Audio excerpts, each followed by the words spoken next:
வணக்கம், நமஸ்காரம், ஸ்தோத்திரம். அன்பான சகோதர சகோதரிகளே, நஸ்ரேனா இயேசு கிறிஸ்துவின் இனி நாமத்தில் உங்கள் ஒவ்வொருவரையும் வாழ்த்துகிறோம், வரவேற்கிறோம். இந்த மாபெரும் சந்தர்ப்பத்தை தந்த பரலோக தேவனுக்கும் எம்பெருமானாகிய இயேசு கிறிஸ்துவுக்கும் அவருடைய பரிசுத்த ஆவியானவருக்கும் திருத்துவத்திற்கு எல்லா துதிகன மகிமையும் செலுத்துகிறோம். இது எங்களுக்கு மகிழ்ச்சி ஊட்டக்கூடிய காரியம். அதாவது வாழ்க்கையில பலதரப்பட்ட ஜனங்கள் உண்டு. சில பேருக்கு பார்ப்பீர்களானால் அற்ப சந்தோஷம். எப்படி என்றால், கீழே 50 ரூபா கிடைச்சிதுங்க, அற்ப சந்தோஷம். இல்லை, சில பேருக்கு பார்த்தீங்கன்னா ஒரு சந்தோஷம் என்பதே பார்ப்பீர்களானால் இந்த உலகத்தின் காரியங்களை குறித்தே இருக்கும். எனக்கு ப்ரொமோஷன் கிடைத்தால் வெளியே நான் மகிழ்ச்சியாக இருப்பதில்லை. என்னை கேட்டுக்கொண்டிருக்கிற பிரியமான சகோதர சகோதரியே, நீங்கள் கடைசி நாள் வரைக்கும் ப்ரொமோஷனும் கிடைக்க போகிறது கிடையாது, நீங்கள் மகிழ்ச்சியாக இருக்க போகிறதும் கிடையாது. ஏன்னா அதுதான் பாதாளத்திற்கு தேவை. அதாவது பாதாளத்தின் ஆவிகளுக்கும் அந்தகார கிரிகளுக்கும் என்ன தேவை என்றால், உங்களுடைய இருதயத்தில் ஒரு மன அழுத்தம் இருந்து கொண்டே இருக்க வேண்டும். உங்களுடைய புத்தி சுவாதியத்தில் ஒரு விதமான டிப்ரெஷன் என்று சொல்லக்கூடிய அந்த காரியம் அது இருந்து கொண்டே இருக்க வேண்டும். அது எந்த ரூபத்தில் இருப்பதற்கு வாய்ப்பு உள்ளதோ, சாத்தியம் உள்ளதோ, அதிலேயே உங்களை ஆழமாக தள்ளக்கூடிய அந்த ஒரு காரியத்தில் தான் இந்த பாதாளத்தின் ஆவிகள் ஈடுபட்டிருப்பதை மாந்தர்கள், இந்த உலகத்தின் மனுஷர்களும் மனுஷிகளும் உணராமல் இருப்பது தான் அது மிக மிக பெரிய ஒரு ஆபத்தான காரியம். அது துரதிருஷ்டவசமான காரியம் என்று சொல்லுவேன். இது கிடைத்தால் தான் நான் என்னுடைய சந்தோஷம் வரும் என்று சொன்னால், உங்களுக்கு சந்தோஷம் என்பது வரவே போவது கிடையாது. மனமகிழ்ச்சி என்கிற காரியமே உங்களுக்கு இருக்க போவதே கிடையாது. ஆனால் அதே நேரத்தில் விதண்டாவாதமான சில என்ன சொல்றது, விதண்டாவாதமான ஆர்கியூமெண்ட் என்று சொல்வார்கள்ல, எப்படி சொல்றது, தர்க்கங்கள் பண்ணுவாங்க. சில பேர் விதண்டாவாதம் பண்ணுவாங்க. எப்படி என்று சொல்லி ஐசியா 53வது அதிகாரம் 3வது வசனத்தை எடுத்து காமித்தார் ஒருத்தர். அதுல என்ன சொல்லியிருக்கு அப்படின்னு பார்த்தீங்கன்னா, இயேசு கிறிஸ்து உடைய மனம் எப்படியாக இருக்கும் என்று சொல்லி, அவருடைய what will be the nature of his heart, எப்படி என்ன விதமான மனம் படைத்தவராய் இருப்பார் என்று சொல்லி அங்கே ஒரு வர்ணனை கொடுக்கப்பட்டிருக்கிறது. அந்த வர்ணனை குறித்து நிறைய பேர் பார்ப்பீர்களானால் விதண்டாவாதத்தை பண்ணுகிற அந்த காரியத்தை நான் என்னுடைய அனுபவத்திலேயே நான் கண்டிருக்கிறேன். அது எப்படி சொல்லியிருக்குன்னா, he is despised and rejected by men, a man of sorrows and acquainted with grief. அதை நீங்க தமிழிலே வாசிக்க வேண்டும் என்றால், அவர் அசட்டை பண்ணப்பட்டவரும் துக்கம் நிறைந்தவரும் பாடு அனுபவிக்கிறவர்களாகவும் இருப்பார் என்று சொல்லி அங்கே காரியம் இருக்கிறது. அதாவது he will be rejected. அவர் துக்கம் நிறைந்தவர். அப்போ அந்த துக்கம் என்ன துக்கம் பிரதர் அப்படின்னு சொல்லிட்டு சில பேர் விதண்டாவாதமான கருத்துக்கள், அந்த விதமான தர்க்கங்களை பண்ண வருவார்கள். அது என்ன விதமான துக்கம்னு கேட்டா, அந்த உலகத்தை சார்ந்த துக்கம் அல்ல. உங்களை மாதிரி ப்ரமோஷன் கிடைச்சாதான், எனக்கு கார் வாங்கினாதான், சில மனைவியார்கள், அன்பு சகோதரிகள் கேட்டுக்க, எனக்கு இந்த மிக்சி பத்தாது, எனக்கு புது வெட் கிரைண்டர் வேணும், எனக்கு இந்த வாஷிங் மிஷின் பத்தாது, எனக்கு ஆட்டோமேட்டிக், ஃபுல்லி ஆட்டோமேட்டிக் வேணும். அது வரைக்கும் இந்த அம்மையார் பேசவே மாட்டாங்க. அங்கே பார்த்தீங்கன்னா பாத்திரம்லாம் உருளும். அவரே பாவம் இப்போதான் இஎம்ஐ கட்டி செமி ஆட்டோமேட்டிக் வாஷிங் மிஷினை வாங்கி தந்திருக்கிறார். இப்போ இந்த மாதிரி காரியங்கள் எல்லாம் அவன் பார்ப்பீர்களானால் உலகத்தை சார்ந்தது, பொருட்களை சார்ந்தது. இந்த சந்தோஷமானது, இந்த மகிழ்ச்சியானது நிரந்தரம் கிடையாது. இது வேதத்தை சார்ந்ததும் கிடையாது. ஏனென்றால் உலகம் தரக்கூடிய சந்தோஷம் நிரந்தரம் கிடையாது என்று சொல்லிதான் வேதாகமம் சொல்லுகிறது. ஆனாலும் உங்கள் தேவைகளை அறிந்து கர்த்தராகிய தேவன் நீங்க நினைப்பதற்கும் ஜெபிப்பதற்கும் கேட்கும் முன்பே உங்களுக்கு ஆசீர்வாதத்தை தருகிற தேவன். இன்றைக்கு உங்களுக்கு செமி ஆட்டோமேட்டிக் வாஷிங் மிஷின் தந்திருக்காருன்னா, நீங்க அதை முதல்ல நீங்க அனுபவிக்கக்கூடிய ஒரு காலமும் கட்டம் என்று சொல்லி தந்திருப்பாரு. அதற்கு தேவையான உடல் ஆரோக்கியத்தையும் தந்திருப்பார். செமி ஆட்டோமேட்டிக் மிஷின் இந்த இதுல இருந்து அந்த இடத்துக்கு போட்டு நீங்க கொஞ்சம் அலாச வேலை வேண்டியெல்லாம் இருக்கு. ஃபுல்லி ஆட்டோமேட்டிக்னா ஒரு பட்டனை தட்டுனா போதும். அது அந்த பட்டனை தட்டக்கூடிய நிலைமைக்கு நீங்க போவீங்க. உங்க கை காலெல்லாம் வலி இருக்கும் பாருங்க. அப்போ உங்களுக்கு ஆட்டோமேட்டிக்கா ஆண்டவர் கொடுப்பார் அந்த ஃபுல்லி ஆட்டோமேட்டிக் வாஷிங் மிஷின். புரியுதுங்களா? உங்க தேவைகளை என்னவென்று அறிந்து நீ கேட்கும் முன்பே, நீ உணரும் முன்பே, நீ நினைப்பதற்கு ஜெபிப்பதற்கு மேலாக அதிகமாக தான் உனக்கு ஆண்டவராகிய தேவன் ஆசீர்வாதங்களை தருவேன் என்று சொல்லி இருக்கிறார். எவ்வளவு பேர் என்னோட இருக்கீங்க? ஆக இந்த உலகத்தில் இருக்கக்கூடிய ஜனங்களை பார்ப்பீர்களானால் எல்லாமே உலக பிரமாணத்தை சார்ந்ததாக, உலகத்தை சார்ந்ததாக தான் இருப்பதாக. அப்போ ஆவிக்குரிய ரீதியில உங்களுக்கு துக்கம் வருமா? கண்டிப்பாக வரும். அதற்கு மாபெரும் உதாரணம் நம் இயேசு கிறிஸ்துவே. மெஸ்ஸியாவானவருடைய இருதயத்தில் எப்பொழுதும் துக்கம் நிறைந்திருக்கும். என்ன, எனக்கு தலை சாய்ப்பதற்கு இடமில்லை, எனக்கு பெட் இல்லை, கட்டில் இல்லை, போட்டுக்கிறதுக்கு சென்ட் இல்லை, ஒரே ஒரு துணி தான் இருக்கு, 10 துணி இல்லை, காலில் செருப்பு பாரு கிழிஞ்சு போச்சு, அதெல்லாம் ஒரு பிரச்சனையும் கிடையாது. நான் எங்கே போனாலும் நடந்தே போயிட்டு இருக்கேன், எனக்கு ஒரு பென்ஸ் கார் வேணும், எனக்கு ஒரு ஃப்ளைட் அனுப்பிச்சி விடுங்க. இன்னைக்கு ஊழியம் செய்கிறவங்கெல்லாம் அப்படி தானே செய்கிறாங்க. வரப்போய் ஒரு டீமாக வருவாங்க, 5 ஸ்டார் ஹோட்டல் 7 ஸ்டார் ஹோட்டலில் தான் அவங்களுக்கு ரூம் போட்டு கொடுக்கணும். இந்த மாதிரிலாம் வேற பல சக ஊழியர்கள் வந்து பெனாத்தி புறம்பி நான் வந்து கேட்டிருக்கேன். அப்படிப்பட்ட ஆட்களை ஏங்க நீங்க கூப்பிடுறீங்க? ஃப்ரீயா விடுங்க. உங்க சபையில் இருக்கிறவங்களே நீங்க வளர்த்தி விடுங்கலாம் நான் சொல்லி அவங்களுக்கு இது பண்ணியிருக்கேன் நான், இல்லைங்களா? அந்த மாதிரி இயேசு கிறிஸ்து வந்து அதனால துக்கம் அடைந்தாரா? இல்லவே இல்லை. அவருடைய துக்கம் எதனால் வந்தது என்றால், இந்த உலகமானது என்னை அறிந்து கொள்ளவில்லையே, மனிதர்களால நான் நிராகரிக்கப்படுகிறேனே. எனக்காக தானே 4000 ஆண்டுகளாக இந்த உலகம் காத்து கொண்டிருந்தது. 4000 ஆண்டுகளாக இந்த உலகம் பாவத்துல மடிந்திருந்தது. முதலாவது ஆதாமுடைய பாவமானது இவர்களை எல்லாம் அடிமைத்தனத்தில் நடத்தி இருந்தது. இந்த அடிமைத்தனத்திலிருந்து விடுவிக்கவே நான் 2ஆம் மாதாவாக பிறந்து, மெஸ்ஸியாவாக பிறந்து வளர்ந்து வந்து நிற்கிறேன். நான் இவர்கள் கண்கள் முன்னாடியே நிற்கிறேன். என்னை குறித்து தான் இவர்கள் படித்து கொண்டிருக்கிறார்கள். வேதாகமத்துல பரிசேயர்களை குறித்தும் சதுசேயர்களை குறித்தும் மற்றும் புறஜாதியார்களை குறித்தும் மற்றும் வேதபாரகர்களை குறித்தும் இவருக்கு மிக மிக துக்கம். அறிந்து கொள்ளாமல் என்னை சிலுவையில் அறைய போகிறார்களே. சிலுவையில தான் துன்புறுத்தி அங்கே கொல்லப்படுவதை குறித்து அவர் துக்கப்படவில்லை. ஏனால் அதற்கெல்லாம் தயாராகி தான் பரலோகம் இவரை அனுப்பி வைத்திருக்கிறது. அதற்கு ஒப்புக்கொண்டுதான் இயேசு கிறிஸ்துவும் பிறந்தார், வளர்ந்தார். அடிக்கப்பட்ட ஆட்டுக்குட்டியாக தன்னையே ஜீவ பலியாக ஒப்பு கொடுத்தார், பாவ பலியாக ஒப்பு கொடுத்தார். தன்னிடம் எந்த பாவம் இல்லை, ஆனால் பாவம் இல்லாதவரை பாவ பலியாக, குற்ற பலியாக, குற்ற நிவாரண பலியாக ஒப்பு கொடுத்தார். அதன் மூலமாக ரத்த உடன்படிக்கை எனக்கும் உங்களுக்கும் கொடுக்கப்பட்டது. அந்த ரத்த உடன்படிக்கை நிமித்தமாக எனக்கும் உங்களுக்கும் பாவ மன்னிப்பு என்கிற அந்த அருமையான ஒரு காரியம் வந்தது. எபிரேயர் 8ஆவது அதிகாரம் 12வது வசனம், அப்போஸ்தலர் 2:38, 1 யோவான் 1:7-10 வசனங்களையும் நீங்கள் வாசித்து பார்ப்பீர்களானால் இந்த பாவ மன்னிப்பு என்கிற ஒரு அருமையான ஒரு சத்தியமானது புதிய ஏற்பாடுல வந்ததை இவர்கள் எல்லாம் புரிந்து கொள்ளாமலே என்னை நிராகரித்து விட்டார்களே. எப்படி இருக்கும்? உங்க பாஸ் கூப்பிட்டு, இந்தா புடி, ஓடி போயிரு, நாளிலிருந்து நீ வேலைக்கு வராத. என்னங்க, ஏங்க என்ன வேலை விட்டு அனுப்புறீங்க? அதெல்லாம் கேட்க முடியாது. நீ உன்னை மூஞ்சியை பார்த்தாலும் எனக்கு பிடிக்கல, போயா. ஏங்க நாங்கள் செய்யற வேலையை பார்ப்பீங்களா? என் மூஞ்சியை, நான் போடுற சட்ட கலரையும் பார்த்தா வேலையை விட்டு அனுப்பிச்சா என்னங்க அநியாயமா இருக்கு? அதெல்லாம் தெரியாது, நீ போ. வாட்ச்மேன், இவனை எழுத்து கொண்டு போய் கேட்டுக்கு வெளியில விடு, அவன் ஐடி கார்டை பிடுங்க அப்படின்னு சொன்னா உங்க மனசு எவ்வளவு காயப்படும். அதாவது you deserve a chance, you deserve an explanation. எப்படி என்று சொல்லுவாங்க? எப்படி என்று இருந்தால், நான் எதற்காக நான் இந்த உலகத்தால, அதாவது என் வேலையை விட்டு நான் நிராகரிக்கப்பட்டிருக்கிறேன், வேலையை விட்டு நான் அனுப்பப்பட்டிருக்கிறேன். அதெல்லாம் இப்ப வந்து ஓரளவுக்கு ஒரு சிஸ்டத்துக்குள்ள கொண்டு வந்துட்டாங்க பிரைவேட் கம்பெனிஸ்ல, அப்ரைசல் சிஸ்டம் என்று சொல்லி. அநியாயம் நடக்கதான் செய்கிறது. பார்ப்பீர்களானால் இந்த பாஷை பேசுகிறவர் இன்னொரு அதே பாஷை பேசுகிறவனுக்கு தயவு காட்டுவதும், அப்புறம் 2 பேர் பாத்தீங்கன்னா ஒரு பெண்ணிடம் அவர் வந்து ரொம்ப க்ளோஸா பழகணும், அந்த பொண்ணுக்கு மட்டும் ப்ரமோஷன் கொடுப்பாரு. இதெல்லாம் நடக்குது, இந்த மாதிரி அநியாயம் எல்லாம் நடக்குது. ஆனா அதெல்லாம் ஓரளவுக்கு ரெகுலரைஸ் பண்ணி கொண்டு வந்துட்டாங்க ஹெச்ஆர்ல. பரவாயில்ல இப்ப பிரைவேட் சிஸ்டம் எல்லாம். அப்போ உங்களுக்கு நிறைய இண்டிகேஷன்ஸ் கொடுத்துக்கிட்டே வருவாங்க. அதாவது நீங்க வந்து சரியா பெர்ஃபார்ம் பண்ணல, பாருங்க இதுக்கு திருத்திக்கோங்க அப்படின்னு சொல்லிட்டு. பிஐபின்னு ஒண்ணு இருக்கு, பெர்ஃபார்மன்ஸ் இம்ப்ரூவ்மெண்ட் பிளான் என்று சொல்லி. அதுல 4 மாதங்கள் உங்களுக்கு போட்டு சரியா ட்ரைனிங் கொடுத்து சில டார்கெட்ஸ் கொடுத்து நீங்க எப்படி பெர்ஃபார்ம் பண்றீங்கன்னு உங்களுக்கு கவனத்தை செலுத்தி அதெல்லாம் பார்ப்பார்கள். 4 மாதங்கள் முடிந்தும் நீங்கள் திருந்தவில்லை, உங்களால டெலிவர் பண்ண முடியல அப்படின்ற பட்சத்தில் தான் அவர்கள் உங்களுக்கு அந்த பிங்க் ஸ்லிப் என்று சொல்லுவார்கள், டெர்மினேஷன் லெட்டரை கொடுத்து, இல்ல வேண்டாங்க, உங்க ரோல், இந்த ரோலுக்கு நீங்க செட் ஆகல, வேற வெளியில வேலை பார்த்துக்கோங்க அப்படி என்று சொல்லி அனுப்பி விடுவார்கள். சரிங்களா?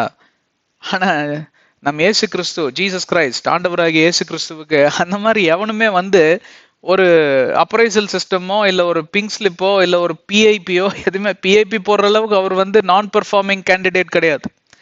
ஒன்றும் தெரியாதவர் கிடையாது. உலகத்தை படைத்தவர், அண்ட சராசரங்களை படைத்து ஒருவராய் நின்று ஆளுமை செய்யக்கூடிய தேவாதி தேவன், கர்த்தாதி கர்த்தர், ராஜாதி ராஜா, யூதாவின் சிங்கம் மாம்சத்தின் வடிவில் இறங்கி வந்திருக்கிறார். அவரிடம் என்னத்தை குறைய நீங்க கண்டுபிடிக்க முடியும்? ஒருத்தனாலையும் ஒன்றும் பண்ண முடியல. கடைசியில போய் சாட்சி சொல்லிதானே அவரை சிலுவையில் தொங்க விட்டாங்க. அப்போ நீ என்ன பிரச்சனைன்னு என்கிட்ட பேசாமலே நீ என்னை நிராகரிச்சுட்டே இருந்தீனா என் மனசு துக்கப்படுமே. அவன் என்ன துக்கத்தோட அந்த சகோதரன் இந்த கேட் செக்யூரிட்டி, அதே செக்யூரிட்டி சல்யூட் அடிச்சு சார் வாங்கன்னு கூப்பிடுறவன் கழுத்தை பிடிச்சி போய் வெளியில போய் அப்படின்னு அடிச்சு விரட்டினா எப்படி இருக்கும்? 10 வருஷங்களாக அவர் 20 வருஷமா 10 வருஷமா 5 வருடங்களாக அவர் அதே ஆபீஸ்ல பணிபுரிந்து அதுல நிறைய கனத்தோட அங்க வேலை செய்த அந்த நாட்கள் எல்லாம் போய் ஒரு காலையில வராரு, அவருக்கு தெரியவே மாட்டேங்குது. இந்த மாதிரி காரியங்கள்லாம் நடக்குது. அநியாயம், அக்கிரமம் நடக்கிறது. இயேசு கிறிஸ்துவோட வாழ்க்கையில நடந்ததும் அதுதான். அந்த அநியாயம் அக்கிரமங்களுக்குள்ளும் அவருடைய சீஷர்களாக நானும் நீங்களும் கடந்து செல்வது சாத்தியமே. எனக்கு அந்த மாதிரி பல அநியாயங்கள் நடந்திருக்குது. என் மனசு துக்கப்படுத்தக்கூடிய சம்பவங்கள். என்னுடைய நான் செய்த பாவம் தான் என்ன? நான் நன்மை தானே செய்தேன். அவன் நன்மைக்கு ஈடாக எனக்கு தீங்கு செய்தானே, எனக்கு பிரச்சனையை விளைவித்து விட்டானே அப்படி என்று சொல்லி எல்லாம் நான் துக்கப்பட்டது உண்மை. அந்த துக்கம் வேற, அது ஆவிக்குரிய துக்கம். இயேசுவின் சீஷனாக பிறந்தால் சில துக்கங்களுக்குள் கடந்து செல்ல வேண்டும். அதுதான் சிலுவை சுமந்து என் பின்னே நடந்து வாருங்கள் என்று சொல்வதற்கு பொருளாகும்.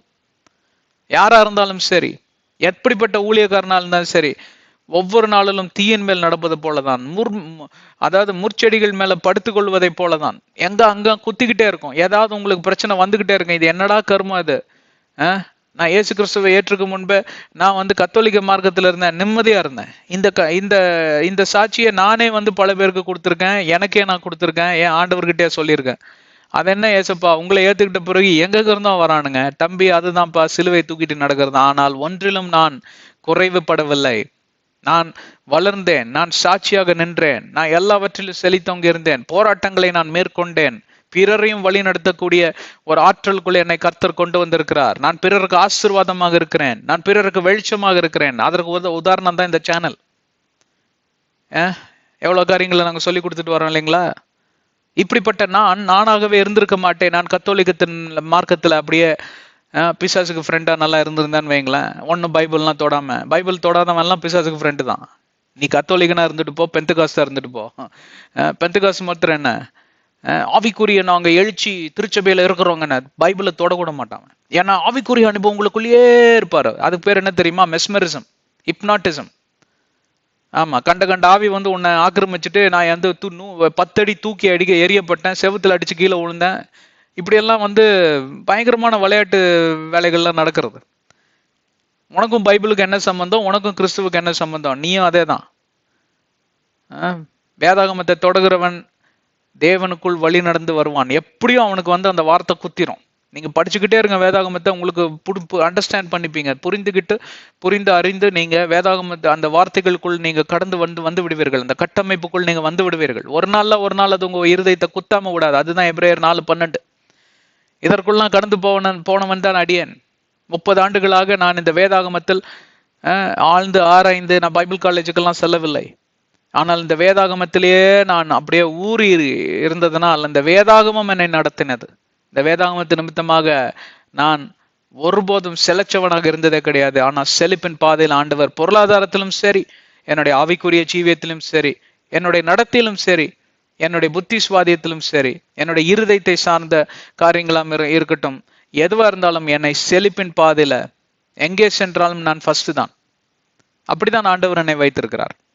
உங்களையும் வைத்திருப்பார் என்று சொல்லி நான் நம்புகிறேன். ஆனால் என்னை கேட்டுக்கொண்டிருக்கிற பிரியமான சகோதர சகோதரிகளை, ஏன் கொஞ்சம் டைம் எடுத்துக்கிட்டேன்னா, இன்னைக்கு இதுதான் பிரச்சனையாங்க. ஆவிக்குரிய வாழ்க்கைக்குள்ள நீங்க நுழையாமல் இருப்பதற்கு இதுதான் தடை. இந்த தடையை முறியெடுத்து மேற்கொண்டு வர வேண்டும் என்று சொல்லி உங்களை அன்பாய் அழைக்கிறோம். வாருங்கள், முன்னேறி செல்வோம். ஆதியாகமத்தின் ரகசியங்கள் என்கிற தலைப்பிலே நாம் பல ஆண்டுகளாக பல காரியங்களை குறித்து பேசிக்கொண்டு வருகிறோம், தியானித்து கொண்டு வருகிறோம், வியாக்கியானம் பண்ணி கொண்டு வருகிறோம். பல காரியங்களை, ரகசியங்களை நாங்கள் வெளிப்படுத்தி கொண்டு வருகிறோம். ஆவியானவருடைய உதவியோடு கூட நாங்கள் இணைந்து ஊழியம் செய்கிறோம். இது என்னுடைய ஊழியம் அல்ல, இது ஆவியானவர் பரலோகம் எங்களுக்கு காமித்து கொடுத்த வழி. வேதாகமத்தின் அடிப்படையில் ஒரு டீடைல்டு பைபிள் ஸ்டடி. அதனால்தான் பார்ப்பீர்களானால் 6வது அதிகாரத்தில் நுழைந்து நம் அதாவது 3/1 பகுதியை முடித்திருக்கிறோம். அதுக்குள்ளாரே பார்த்தீங்கன்னா நமக்கு ஏறத்தாழ எவ்வளவோ மணி நேரம், 140 மணி நேரம் பிரசங்கங்கள் தேவைப்படுகிறதா இருக்கிறது. அவ்வளோ டீட்டெயிலா போறோம் உள்ள. ஒரு 6 சாப்டர் கூட ப்ரீச் பண்ணல, 140 மணி நேரத்துக்கிட்ட நம்ம பேசியிருக்கோம்னா, இந்த ஆதியாகமம் முழுவதும் வாசித்து போனனால எவ்வளவு காரியங்களை நம்ம பேச வேண்டியது இருக்கு. ஆதியாகமத்தை தெரிந்து கொள்ளாதவன் வேதாகமத்தையே புரிந்து கொள்ள முடியவே முடியாது, சாத்தியமே அல்ல. ஆதியாகமத்தில் எவன் ஒருவன் அதிகம் நேரம் செலவு செய்கிறானோ அப்பொழுதுதான் அந்த மித்த இருக்கக்கூடிய அந்த 38 புத்தகங்களையும் நீங்க 65 புத்தகங்களையும் நீங்க சரியாக வாசிக்க முடியும். ஆதியாகமத்திலிருந்து தான் எல்லாம் அப்படியே ஒரு ஒயர் கனெக்ஷன் மாதிரி மேல டிரான்ஸ்ஃபார்மர்ல இருந்து நிறைய ஒயர் போகும். டிரான்ஸ்ஃபார்மர் டுப்புன்னு வெடிச்சதுன்னா எல்லாமே போயிடும் இல்லைங்களா, எல்லாம் அந்த நகரமே இருட்டாயிரும். அப்ப இங்க டிரான்ஸ்ஃபார்மரா இருக்கிறது எதுன்னு கேட்டா இந்த ஆதியாகமம் தான். இதுல இருந்து தான் எலக்ட்ரிசிட்டியே, அந்த ஒயரிங்கே போகுது ஃபுல்லா. அப்போ இந்த டிரான்ஸ்ஃபார்மரே சில பேர் ஆவிக்குரியவர்கள் என்று சொல்லிக்கொண்டு இருக்க, மாறை தட்டி கொண்டு இருக்கக்கூடியவர்கள் வாழ்க்கையிலேயே இந்த டிரான்ஸ்ஃபார்மர் என்கிற காரியமே கிடையாது. அப்படின்னா என்ன? நீங்க ஃபியூஸ் போன பல்புங்க, இதுக்கு மேல எப்படி சொல்ல முடியும் நானு? நீங்க எரியவே இல்லை இது வரைக்கும் வாழ்க்கையில. நீங்க பல்பு, அதாவது ஃபியூஸ் போன பல்புன்னு தெரியாமலே அந்த ஹோல்டர்ல நீங்க உக்காந்துட்டு இருக்கிறீங்க. நானும் பல்பு தான். நீங்க எரியாத பல்பு, ஃபியூஸ் போன பல்பு. இன்னைக்கு அதான் பிரச்சனைங்க. நான் யாரையும் கிண்டல் பண்றதாக நினைத்து கொள்ள வேண்டாம், ஆனால் இது உண்மை. அதனால்தான் எங்களோட இணைந்து வாருங்கள், பிரயாணத்தில் ஈடுபட்டிருங்கள். எவ்வளோ வருடம் ஆனாலும் சரி, கவலையே படாதீங்க. இதை முடிச்சுட்டு தான் நான் கண்ணை மூடுவேன் ஆண்டவர்கிட்ட சொல்லிட்டேன். ஆண்டவர் ஒத்துக்கிட்டார், கவலைப்படாதீங்க. 10 வருஷம் ஆனாலும் ஆகட்டுமே. இப்பவே ஏறத்தால 3 வருஷம் ஆயிப்போச்சு. இப்பதான் 6வது அதிகாரத்தை முடிச்சிருக்கிறோம். உடனே ஒருத்தர் கணக்கு போடுறாரு, அப்பா 6 × 6 3 3 × 4. ஏன் பிரதர்? கவலைப்படாதீங்க. 10 வருஷம் என்ன, 20 வருஷம் என்ன, 30 வருஷம் ஆனாலும் முடிச்சுட்டு தான் போவோம். கவலைப்படாதீங்க, மெதுவா போலாம், என்ன அவசரம். 6வது அதிகாரத்துக்குள் நுழைவதற்கு முன்பே ரத்தன சுருக்கமாக முதல் 5வது அதிகாரத்தில் 5 அதிகாரங்களில ஆண்டவர் இந்த உலகத்தை சிருஷ்டித்தார். அருமையான தன் சாயல்களில இந்த மனிதரையும் மனுஷையும் படைத்தார். அவர்களுக்கு எல்லாத்தையும் ஆண்டுகொள் என்கிற புத்திர சுவிகாரத்தையும் அதிகாரத்தையும் கொடுத்தார். அவர்கள் அதே அதிகாரத்தை கொண்டு போய் இன்னொருத்த கையில கொடுத்துட்டாங்க. பாவம் என்கிற காரியங்கள் நுழைந்தது, மனிதனை தேவனிடமிருந்து பிரித்தது. தேவனுடைய கிருபையும் தயவும் இரக்கத்தையும் அன்பையும் இழந்து போனான். தேவனுடைய சம்பாஷணையை இழந்து போனான். தேவனோட கூட இருக்கக்கூடிய உறவை துண்டிக்கப்பட்டது. அங்க பிசாசானவன் ஆதிக்கம் செலுத்த தொடங்கினான். அந்த உலகத்தின் அதிபதியாக அவன் மாறிவிட்டான், புதிய அதிபதி. இவனோ அடிமையாய் மாறிவிட்டான். அதற்கு பின்பே பிறந்தவர்கள் எல்லாம் கொலைபாதகர்களாக மாறிவிட்டார்கள். அதற்கு அச்சாரமாய், அதற்கு மூலதனமாய் இருந்ததுதான் ஆபேலோட கொலை. தன்னுடைய சகோதரனாகிய காயின் கொன்று தீர்த்து விட்டான்.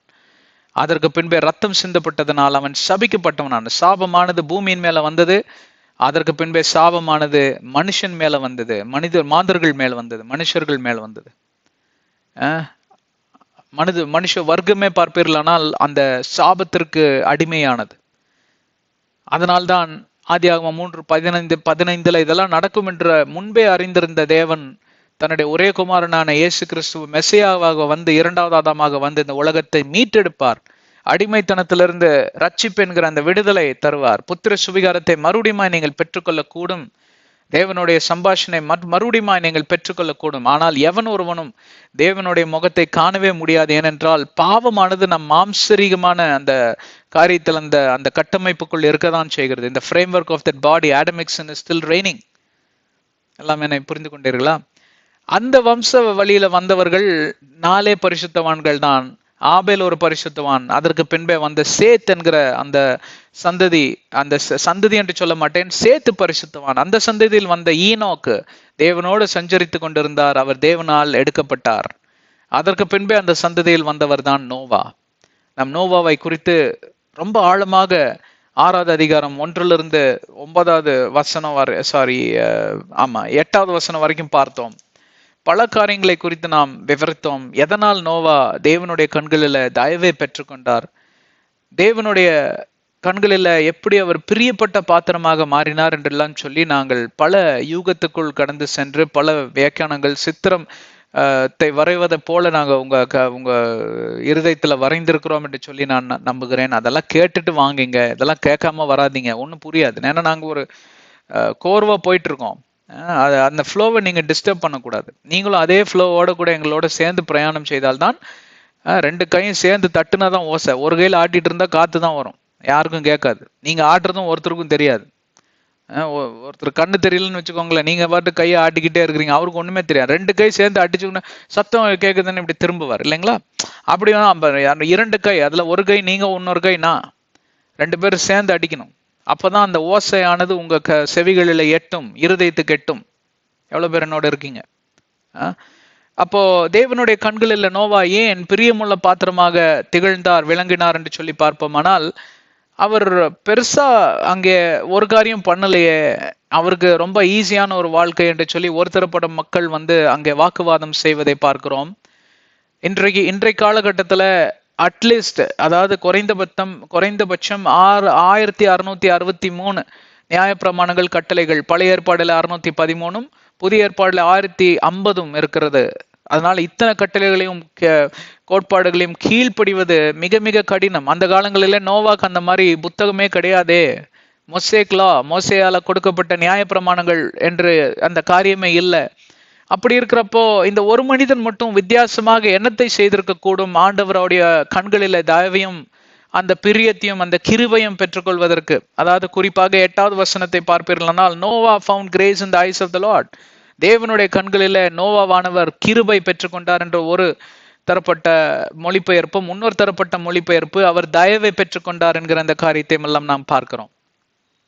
அப்போ இரண்டுமே ஏறத்தாழ ஒரே பதம் தான். அதாவது கிளாஸ்ல பாத்தீங்கன்னா 60 ஸ்டூடெண்ட்ஸ் இருப்பாங்க. ஆனா சில டீச்சர்ஸ் பாத்தீங்கன்னா குறிப்பா சதீஷ் இங்க வாடா, எதுனாலும் சதீஷ் தான் கூப்பிடுவாங்க. இல்லைன்னா அம்பிகா இங்க வாடி அப்படின்னு சொல்லி அவங்களதான். ஏன்னா ஒரு பிரியம் அவங்க மேல. ஏன்னா நல்லா படிக்கிற குழந்தை, கீழ்படியுது, அதுக்கு நல்ல புத்தி கூர்மை உண்டு, அப்புறம் நல்ல நோட்ஸ் எல்லாம் ஹேண்ட் ரைட்டிங் நீட்டா எழுதுது, அந்த நோட்ஸை பிறருக்கு கொடுப்பது, இந்த மாதிரி ஏதோ ஒரு பிரியம் வருது. அது அந்த டீச்சர் அம்மாட்ட போய் கேட்டீங்கன்னா, அப்போ நீங்க மிச்சம் இருக்கக்கூடிய 59 மாணவர்களையும் மாணவிகளையும் வெறுக்கிறீர்களா, தேவையில்லையா அப்படின்னு சொல்லி கேட்டால் அது ஒரு சரியான கேள்வியே கிடையாது.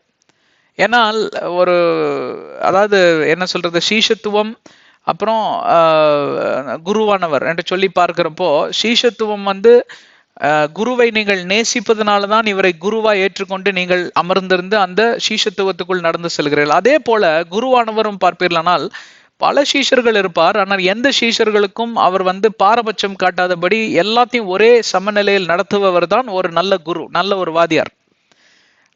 ஆக ஆண்டவரிடம் பார்ப்பீர்களானால் பாரபட்சமே கிடையாது. எல்லாத்தையும் நேசிக்கிற ஆண்டவர் அவர் நேசத்திற்கு அதாவது நேசத்திற்கு மறுபெயர் கடவுளுக்கு மறுபெயர் தான் நேசம். God is love. எங்கே பார்த்தாலும் அதை அந்த சித்திர வடிவில் எழுதி படமாய் சில பேர் செதுக்கி எல்லாம் செவத்துல தொங்க விட்டுருப்பாங்க. அப்படிப்பட்ட தேவன் இந்த உலகத்தில் இருக்கக்கூடிய அந்த காலங்கள்ல பார்ப்பீர்களானால் ஏறத்தாழ 130 கோடி ஜனங்க இருந்தாங்களாமா. இந்தியாவோட ஜனத்தொகை இந்த உலகம் எங்களும் இருந்துதான். அப்போ அந்த 129 கோடியும் அந்த சில லட்ச சொச்சங்களை அவர் அங்கே நிராகரித்தாரா, வெறுத்தாரா? இல்ல, அவர் செயல்பாடுகளை வெறுத்தார். ஆனால் இவரிடம் ஒரு வித்தியாசமான செயல்பாடு இருந்ததனால் தேவனுடைய கண்களில் ஒரு விசேஷித்த கிருபையை பெற்றுக்கொண்டால், அந்த செயல்பாடு என்னன்னு சொல்லி நாம் வியக்கணும்ல, ஏற்கனவே பண்ணி முடிச்சிட்டோம். சில பேர் கேட்காம வந்தீங்க, உக்காண்டிருக்கீங்க தலை ஆட்டிக்கிட்டு. உங்களுக்கு ஒன்றும் புரியாதுன்னு எனக்கும் தெரியும், உங்களுக்கும் தெரியும். அதனால உங்க தலை கொஞ்சம் காலியா இருக்கு, போய் நிரப்பிட்டு வாங்க தயவு செஞ்சு. எவ்வளவு கஷ்டப்பட்டு அதெல்லாம் பேசியிருக்கோம் தெரியுமா? போய் தயவு செஞ்சு கேட்டுட்டு வாங்க. கோச்சுக்காதீங்க, போய் கேட்டுட்டு வாங்க, இங்கதான் இருப்போம் நாங்க. அப்போ அந்த காரியம் என்னன்னு பார்த்து ஆராய்ந்து பார்க்கிறப்போ இவர் என்ன பண்ணார்னா, ஏனோக்கு எதனால் தேவனோட கூட சஞ்சரித்து தேவனுக்கு பிரியமானவராய் மாறினார், சேத்தி அதனால் தேவனை இவ்வளவாக நேசித்தார், அதனால் அவர் பரிசுத்த பாதையில் நடந்தார். ஆபேல் எதனால் அவருடைய பலியெல்லாம் ஆண்டவராகிய தேவன் ஏற்றுக்கொண்டார் என்று சொல்லி அந்த ஆராய்ச்சியில அவர் இறங்க ஆரம்பிச்சிட்டார். அங்க வேதாகமம் இல்லதான், ஆனா கூட வேதாகமத்தின் அடிப்படையில எண்ணத்தை குறித்து ஆண்டவராகிய தேவன் வசனப்படுகிறார், எண்ணத்தை குறித்து ஆண்டவராகிய தேவன் பிரியப்படுகிறார். இது ரெண்டு தான் வித்தியாசம். There is difference between heaven and hell. ஆண்டவருக்கு பிரியமான காரியங்களை செய்வோமானால் பரலோக ராஜ்யத்துக்கு ஏதுவாக நாம் கடந்து செல்கிறோம். ஆண்டவருக்கு பிரியமில்லாத காரியத்தை செய்வோமானால் நம் நித்திய மரணத்துக்கு ஒப்பு கொடுக்கப்படுகிறோம். இவர் நித்திய மரணத்துக்கு ஏதுவாக இருக்கக்கூடிய 129 கோடி ஜனங்கள் அவர் பார்க்கல. ஆனால் அந்த 130 கோடி ஜனங்கள் மத்தியில இருக்கக்கூடிய 3 பரிசுத்தவான்கள் தேவனுடைய நித்திய வாழ்வுக்கு ஏதுவாக இவர்கள் வாழ்ந்திருக்கிறார்களே. எதனால் அப்படின்னு சொல்லி ஆராய்ச்சி பண்ணி பார்க்க தொடங்கினார் பாருங்க. வாழ தொடங்குறதுக்கு எல்லா விதமான முயற்சிகளும். அவருக்கு 500 வயசு. ஆண்டவர் வந்து இவருடைய ஆண்டவருடைய கண்களில் இவர் கிருபை பெறுகிறப்போ அவருக்கு 500 ஆண்டு. அப்ப இந்த 500 ஆண்டுகளாக தான் செய்து கொண்டிருந்ததை தேவன் ரகசியமான இடத்துல இருந்தே பார்க்கிறார். Heaven is in a secret place. பரலோகம் என்கிறது இன்னைக்கு ரொம்ப ஈஸியா போச்சு. இன்னைக்கு எவ்வளவு பேர் எல்லாம் என்னென்னமோ உடான்ஸ் விடுறாங்க. நான் போய் அங்க ஆப்ப சாப்பிட்டேன், தேங்காய் பால் அரைச்சிட்டு வந்து கொடுத்தாரு ஆண்டவர், 2 பேர் உட்காந்தோம், அவர் தான் முதுகு கழுவி விட்டு எனக்கு குளிக்க வச்சாருன்னு சொல்றாங்க. இன்னைக்கு அவ்வளவு கேவலமா போச்சு. இன்னைக்கு யார் சொன்னா உங்களுக்கு? பவுல் போனாருங்க. பவுல் பரலோகத்துக்கு போலங்க. நீங்களும் முட்டாளா இருந்து பிறரையும் முட்டாளாகாதீங்க. கண்ணை திறந்து படிங்க, உங்க இருதயத்தை திறந்து படிங்க. 3rd ஹெவன் பேரடைஸுக்கு போனாரு. புண்ணியவான்கள்லாம் இருக்கிறாங்க, பரிசுத்தவான்கள்லாம் அங்க நிலைப்பாறை கொண்டு இருக்கிறாங்க, அந்த இடத்துக்கு தான் போனார். பரலோகங்கிறது எங்க யாருக்குமே திறக்கப்படலை. அங்க யாரு தான் போக முடியும்னா பரிசுத்த ஆவியானவர் இயேசு கிறிஸ்து. திருத்துவம் மட்டும் அங்கே இருக்கும். அவருடைய பணிவிடை தூதர்கள், அதாவது மைக்கேல், இந்த ஆர்கேஞ்சல்ஸ் என்று சொல்வார்கள், மைக்கேல், கப்ரியல், ரஃபேல் என்று செலாட்டியல் என்று சொல்லி 128 ஆர்கேஞ்சல்ஸ். அது இதை குறித்தெல்லாம் நான் ஆங்கிலத்துல பிரசங்கம் பண்ணியிருக்கிறோம். அதாவது ஆண்டவர் வெளிப்படுத்தப்பட்டது பெரிய ஹைரார்கி இருக்கு. அவங்களுக்கு தான் அங்கே இடம் உண்டு. யாரும் சும்மா போயிட முடியாதாங்க. பிசாசு 2வது வானத்திலிருந்து கத்துறது, ஆண்டவர் பரலோகத்திலிருந்து கேட்கிறாரு. அவன் பரலோகத்துக்கு ஏறி போயெல்லாம் வந்து இது பண்ண முடியாது. அதில் யார் அவனுக்கு அதிகாரம் கொடுத்தா? 3வது வானம் தாண்டுவதற்கே அவனுக்கு அதிகாரம் கிடையாது. 2வது வானத்திலிருந்து தான் அவர் அகல பண்ணிட்டு இருக்கான். அதான் கேட்கிறார் ஆண்டவர். ஏன்னா ஆண்டவர் நியாயம் விசாரிக்கிறவர். எங்கே நியாயம் இருந்தாலும் சரி. ஏன்னா அவன் குற்றம் கூறுவதிலும் ஒரு நியாயம் உண்டு. பாருங்க, இவன் நியாயப்பிரமாணத்தையும் கட்டளையும் கீழ்ப்படியில, இவன் எனக்கு அடிமை. ஓகே, உனக்கு தான் அடிமை. அதுதான் வேதாகமம். சிறைப்பிடிக்கப்பட்டான். ஆதாமையும் ஏவாளையும் சிறைப்பிடிக்கப்படுவதற்கு ஆண்டவர் அனுமதி கொடுக்கலையா? அதே போலதான். உங்களுக்கு புரியுதா? அப்ப பரலோகத்துக்கு யாரும் ஏற முடியாதுங்க. பரலோகமும் இறங்கி வராது. புதிய வானமும் புதிய பூமியும் இறங்கி வரும். புதிய பரலோகம் இறங்கி வரும். New heaven and earth. அந்த பரலோகம் அப்படியே தான் இருக்கும். தேவனுடைய அந்த அரசாட்சி, தேவனுடைய அந்த ஆளுமை பீடம், அது அப்படியே தான் இருக்கும். அது எவனும் போக முடியாது. உள்ள போவதற்கு அதிகாரம் கிடையாது. அது அவருடைய வீடுங்க, அவருடைய பங்களா. சில பணக்காரங்க பாருங்க, அவங்களுக்குன்னு பங்களா இருக்கும். அந்த பங்களாக்குள்ள யாரும் நுழைய முடியாது. கெஸ்ட் ஹவுஸ் இருக்கும், அதுக்குள்ள இவங்க வருவாங்க. அங்க கெஸ்ட்டுங்க தங்கி இருப்பாங்க. பட் ஆனா இவங்க குடும்பத்தார் மட்டும்தான் அந்த பங்களாக்குள்ள போவதற்கு பர்மிஷன் உண்டு. அங்க இருக்கிற செக்யூரிட்டி கூட உள்ள நுழைய முடியாது. வேலைக்காரங்க போயிட்டு வருவாங்க. அவங்க தான் தூதர்கள். ஹலோ, எவ்வளவு பேருங்க என்னோட இருக்கீங்க? நான் பாட்டுக்கு பேசிட்டே இருக்கிறேன்னா இல்ல நீங்க என்னோட தானே இருக்கீங்க? தூக்கம் வர மாதிரி இருந்தா எந்திரிச்சிட்டு ஒருக்கா உட்காருங்க பார்க்கலாம். குட். இப்போ தேவனுடைய கண்களில் கிருபை பெறுவதற்கு எது அங்க மூல காரணமா இருந்தது? ஒரே காரியம்தான். பரிசுத்தவான்கள் யோசிப்பதை போல, நினைப்பதை போல, நடந்து கொள்வதை போல, பரிசுத்தவான்களுடைய சிந்தனையோட கலந்து நோவா யோசிக்க தொடங்கினார், செயல்பட தொடங்கினார், அதையே நாடத் தொடங்கினார், அதையே விரும்ப தொடங்கினார். அதனால்தான் எத்தனையோ கோடிக்கணக்கான ஜனங்கள் இருந்தும் இந்த ஒரு நோவாவை தேடி வந்தார் தேவன். அப்படிப்பட்ட ஒரு நோவா தாத்தா கிடைச்சதுனாலதான் நானும் நீங்களும் தப்பிச்சோம்.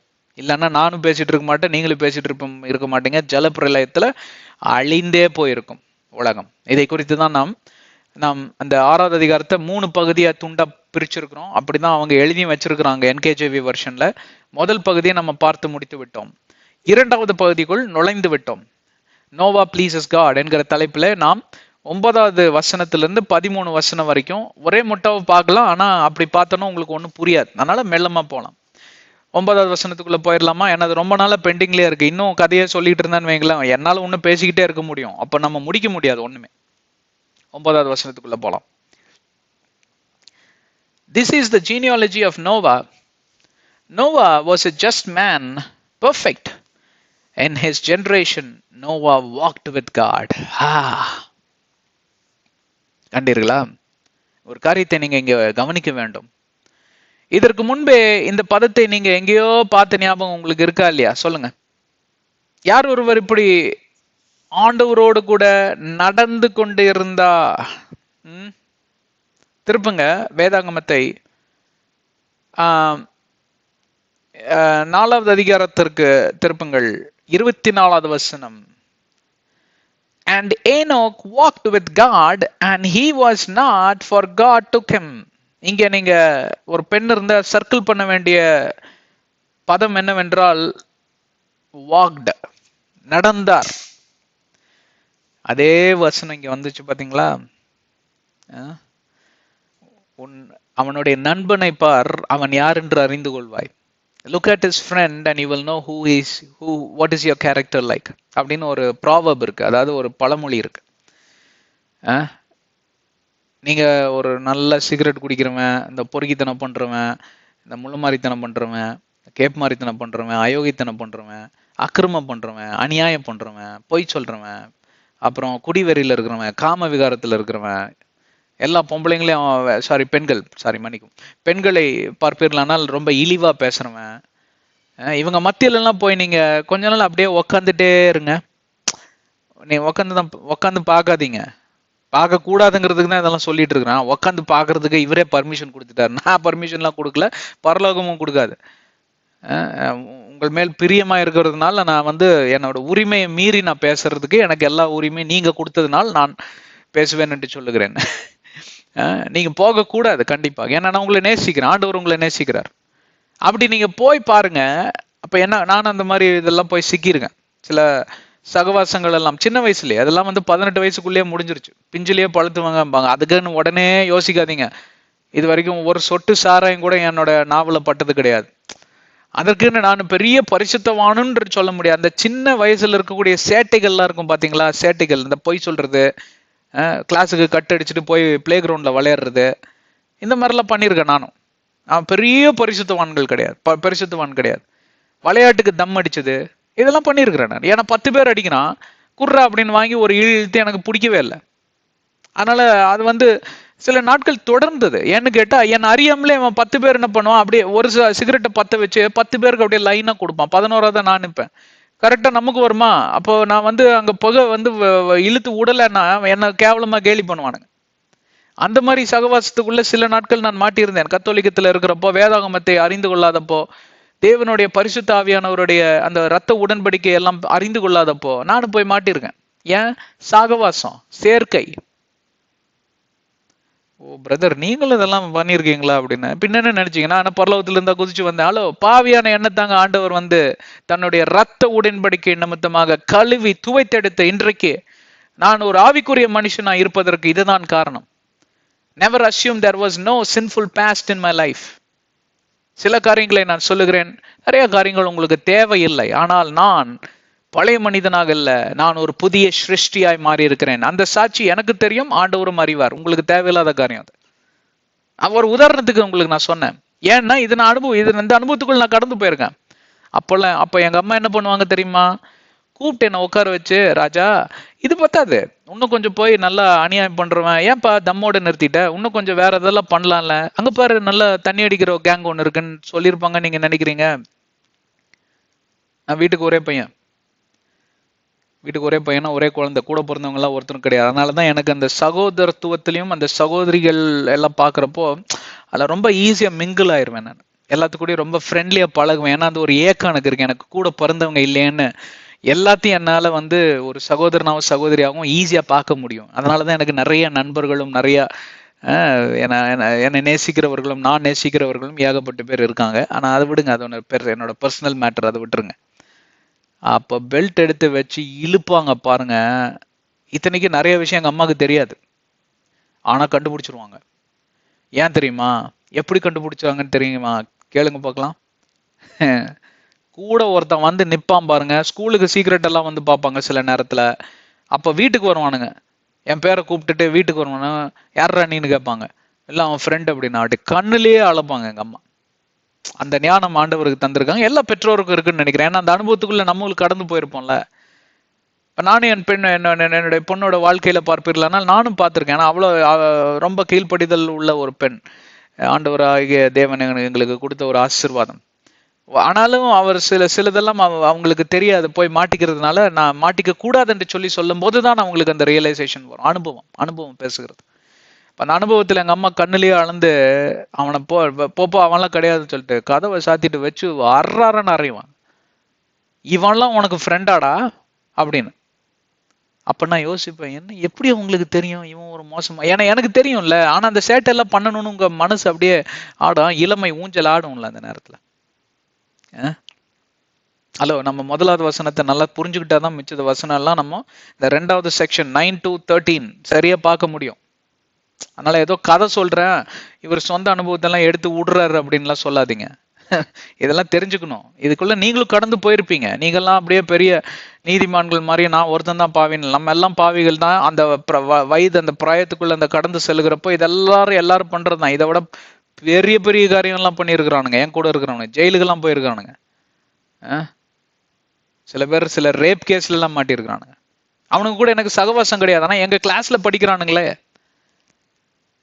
ஜெயில போய் உட்காந்து வந்திருக்கானு. எப்போ? அந்த வயசுல. அவனுங்களை வேணா பிஞ்சில பழுத்தவனுங்கன்னு சொல்லலாம். நாங்க இந்த மாதிரி கட்டு அடிச்சுட்டு, எனக்கு ஃபுட்பால்னா ரொம்ப இஷ்டங்க, வாலிபால்னா ரொம்ப இஷ்டம், கிரிக்கெட்னா இஷ்டம், விளையாடுறதுனா அப்படி பிரியம். கட்டு அடிச்சுட்டு போய் ஸ்டேடியத்துல விளையாடுவோம். ஒரு தடவை மாட்டிக்கிட்டான், ஷூல இருக்கக்கூடிய அழுக்க பார்த்து கண்டுபிடிச்சிட்டாங்க. அப்படியே தோலை உரிச்சு எடுத்து கையில கொடுத்துட்டாங்க. அதுக்கப்புறம் நான் அந்த காயத்தையே பார்த்துட்டு இருப்பேன் ரொம்ப நாள். வருவேன்டா அவன் பின்னாடியே வந்து, நீ மட்டும் சிக்குன்னு வையன், உனக்கு ஸ்கூலே கிடையாது அதுக்கப்புறம்ட்டா. வீட்லயே உட்காந்து எரும மாடு வாங்கி தரேன் மேய். பயங்கர ஸ்ட்ரிக்ட்டுங்க எங்க வீட்டுல. அந்த ஸ்ட்ரிக்ட் பிஹேவியர் தான் என்ன இந்த ஒரு ஆளை மாத்துனது. ஆனால் நான் கர்த்தருக்குள்ள வந்த பிறகு அப்படியே ஆச்சரியப்பட்டாங்க, என்ன பையன் ஆளே மாறி போயிட்டான் அப்படின்னு. அந்த துடுக்குத்தனம் அதெல்லாம் இருக்கும். பசங்கன்னா அப்படிதான், பொண்ணுங்களும் அப்படிதான், இன்னைக்கு எல்லாருமே அப்படிதான். அப்போ எந்த ஒரு ஐக்கியத்துக்குள் நீங்க ஈடுபட்டு நீங்க அதற்குள் ஆழமாக கடந்து செல்லுகிற மாத்திரத்துல உங்களுடைய சுவாபமும் அப்படியாய் மாறிவிடுகிறது. அப்படிதான் உலகம் பார்ப்பீர்களானால், அந்த காலங்களில 130 கோடி ஜனங்கள் இருந்த அந்த உலகத்தில் வெறும் ஒருவன் மட்டும் தேவனோடு கூட. பாத்தீங்கன்னா தேவனுக்கு எவ்வளவு கஷ்டமா இருந்திருக்கும் ஆண்டவர், கொஞ்சம் யோசிச்சு பாருங்க. ஒரே ஒரு ஆள் தான் அவர் கூட நடக்கிறார். Majority wins. பிசாசு மெஜாரிட்டி தூக்கி எப்படி கிண்டல் பண்ணிருப்பான் ஆண்டவரை. யோ, நீ தானே படிச்ச, நீ தானே எல்லாத்தையும் உருவாக்குன, என்னமோ நீ வந்து சுவாச காற்றை ஊற்றி ஆவினால் உருவாக்கி என் சாயலாக உருவாக்கி இருக்கிறேன், இதை பண்ணுவான் அவன், அதை கிழிப்பான்லாம், நீ வந்து எல்லாம் பெரிய பிம்பம் கட்டி கொண்டாயே, இது எல்லாத்தையும் சுக்குநூற தவிடுபொடி ஆக்கி காட்டிட்டேன் பாத்தியா அப்படின்னு சொல்லி எவ்வளவு கிண்டல் பண்ணிருப்பான். என் பிள்ளை என்ன போலதான் இருக்கும் அப்படின்னு சொல்லிட்டு, பார்த்து உன் லட்சணத்தை பாரு, நீ பெற்றெடுத்த பிள்ளைகளோட லட்சணத்தை பாரியா அப்படின்னு. அப்ப உங்களுக்கு எவ்வளவு கோபம் வரும். உங்க பிள்ளை வந்து ஏதோ தப்பு பண்ணி மாட்டிக்கிச்சு, அப்போ பக்கத்து வீட்டுக்காரன் கையும் களமா பிடிச்சி இழுத்துட்டு வரான், பாத்தியா என் வீட்டுல இந்த வேலையெல்லாம் அவன் பண்ணியிருக்கிறான் அப்படின்னு. நான் என்ன பண்ணிட்டேன், சின்ன வயசா இருக்கிறப்ப அது நான் துடுக்குத்தனத்துக்கெல்லாம் சொல்றேன். இந்த வரி மேல மொட்டை மாடியில பந்து விளையாடுவோம் கிரிக்கெட். அப்ப பக்கத்து வீடு ஓடு வீடு, அந்த வீட்டுல ரப்பர் பந்து விழுந்துரும். அப்ப என்ன பண்ணுவாங்க, நானு அந்த ஓட்டு வீட்டுல இருக்கிறவங்க வந்து பூட்டிட்டு போயிட்டாங்க. அப்ப எங்களுக்கு பந்து வேணும். அப்ப நான் என்ன பண்ணிட்டேன், பசங்களோட உதவியோட அந்த ஓடு இது வழியா இறங்கி பின்னாடி ஒரு கொல்லப்புறத்துல ஒரு இடம் இருந்துச்சு, குட்டி இடம், உண்மை சம்பவம். இந்த மாதிரி சாதனைகள்லாம் படித்த ஒலிம்பிக்ஸ்ல ஓடி மெடல் வாங்கின மாதிரி அதுல எல்லாம் பயங்கர மெடல் வாங்கியிருக்கேன் நான். இவனுங்க கையெல்லாம் விட்டு இறக்கி விட்டு என்னை இறக்கி விட்டானுங்க கீழே, கை பிடிச்சி எல்லாம் இறக்கி விட்டானுங்க. நான் பெரிய ஹைட் எல்லாம் கிடையாது, சின்ன பசங்க தானே, 8-9 வயசு. உள்ள இறங்கி பாலையும் வீசிட்டேன். இப்ப மேல எப்படி வருதுன்னு தெரியல, சுத்தி சுத்தி பாக்குறேன், அண்டா குண்டா எல்லாம் இருக்கு அங்க, தவளை எல்லாம் எடுத்து தண்ணி எல்லாம் கவுத்தி, ஏன்னா மாட்டிக்க கூடாதுங்கிறதுல பயங்கர கருத்து. அதனால செம்ம அறிவு. எல்லாத்தையும் அவங்க தண்ணி எல்லாம் புடிச்சு வச்சிருந்தாங்க கொல்லப்புறத்துல, தண்ணி எல்லாம் கவுத்தி அந்த தவளை மேல இந்த பாத்திரம் எல்லாம் வச்சு காலை வச்சு கிச்சு ஏறியாச்சு. இந்த விஷயம் கசஞ்சிருச்சு. எவனோ ஒரு நல்லவன் போய் சொல்லி கொடுத்துட்டான். சரியான சண்டைங்க அன்னைக்கு. உளுந்துது பாருங்க அடி, எங்க வீட்டு அடியா உங்க வீட்டு அடியா, மிதின்னு மிதிச்சாங்க எங்க வீட்டுல. சரிங்களா? இதைத்தான் சொல்லேன் நான், குறும்புத்தனம் அப்படின்னு சொல்லி இதைத்தான் சொன்னேன். இந்த மாதிரி காரியத்துல பண்ணி பண்ணி அடி வாங்கிட்டே இருப்பேன். அப்போ இதை கண்டுக்காம விடல எங்க வீட்டுல. அதுக்கப்புறம் அவ்வளவுதான், மொட்டை மாடி கிரிக்கெட் முடிஞ்சது. அப்புறம் ரோட்டு கிரிக்கெட் தான். டிச்சுக்குள்ள எல்லாம் போய் விழுந்துரும் பந்து, அப்புறம் எல்லாம் எடுப்போம். அது தெரியாம தான் விளையாடணும். டிச்சுக்குள்ள எல்லாம் ஒண்ணு ஹைஜீனிக்கா தான் வளர்த்துனாங்க, அதெல்லாம் கை விட்டு எடுக்க கூடாதுன்னு. ஆனா சில நேரங்கள்ல சின்ன பையன் தானே, வீடு ரொம்ப அடக்க கூடாதுன்னு விட்டுருவாங்க. பட் மேக்சிமம் ரோட்ல விளையாடக்கூடாது. அப்புறம் டிச்சு கிரிக்கெட், அப்புறம் கிரவுண்ட் கிரிக்கெட்டா மாறிச்சு. கிரவுண்டுக்கும் போறதுக்கு இவ்வளவு நேரம் தான். இந்த மாதிரிலாம் இருந்துச்சுங்க. அந்த மாதிரி ஒரு கட்டமைப்புக்குள்ள வந்து குழந்தைங்களை வழி நடத்தணும், ஸ்ட்ரிக்ட்னஸ் இருக்கணும். ஆனா இதெல்லாம் எதற்காக சொல்லி கொண்டு வரேன்னா, இதெல்லாம் ஆண்டவராகிய தேவன் நோவாக்கு ஒன்னும் அறிவு ஊட்டல. நோவா கிட்ட வந்து சொல்லல, நீ இப்படி ஸ்ட்ரிக்டா இருக்கணும், இவங்க கிட்ட எல்லாம் நீ பழக கூடாது, இவங்கெல்லாம் பேட் பாய்ஸ், இவங்கெல்லாம் பேட் கேர்ள்ஸ். மித்த 129 கோடி லட்சத்து சொச்சம், அந்த 99,99,000 அந்த கணக்குல நீ ஒருத்தனா இருக்கக்கூடாது. உனக்கு நான் கொடுக்கக்கூடிய கட்டளைகள் இதுதான்.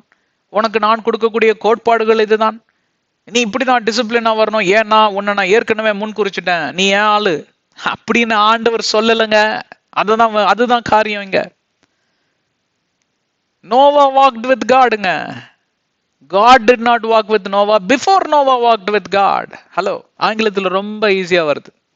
உங்களுக்கெல்லாம் எல்லாத்துக்கும் ஆங்கிலம் தெரியும், ஆனா தாய்மொழியில பேசுவது எனக்கு ரொம்ப நல்ல காரியம். எனக்கு ரொம்ப என்ஜாய் பண்ணி பேசுவேன். அதனாலதான் இந்த சீரீஸே நாங்க தமிழ்ல தொடங்கணும்.